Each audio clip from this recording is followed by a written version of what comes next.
Hello. Jammu কাশ্মীরে ২৬ জন পর্যটককে নির্মমভাবে হত্যা করেছিল পাকিস্তানের সন্ত্রাসবাদীরা।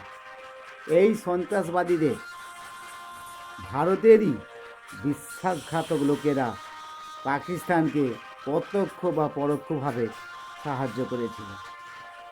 উত্তর ভারতের বিভিন্ন সম্প্রদায়ের লোক এই গুপ্তচরের কাজ করেছিল। এই সম্প্রদায়ের মধ্যে বিশেষ করে দৃষ্টি আকর্ষণ করে পাঞ্জাবি সম্প্রদায়ের সর্দার গোষ্ঠীর লোকেরা। এদের মধ্যে বিভিন্ন বেআইনি ও বিশ্বাসঘাতকতামূলক কাজকর্ম করে মোটা টাকা রোজগার করার প্রবণতা বেশি লক্ষ্য করা যায়। এই বেআইনি কাজের ফলে সমাজের দেশের কি ক্ষতি হলো সে বিষয়ে এরা চিন্তাই করে না।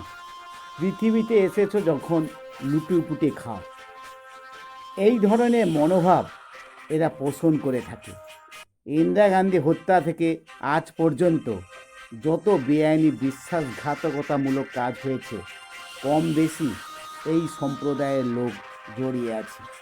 তাই এই সম্প্রদায়ের লোকের কাজকর্মের ওপর সরকারের সন্দেহজনক দৃষ্টিভঙ্গি সব সময় রয়েছে এবং ভবিষ্যতেও থাকবে।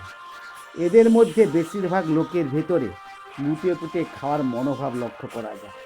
শিক্ষিত লোকের মধ্যেও এই মনোভাব আছে। এই মনোভাবের পরিবর্তন হওয়া খুবই মুশকিল ব্যাপার। এটা আমি আমার অভিজ্ঞতার কথা বললাম, প্রয়োজনে যাচাই করতে পারেন।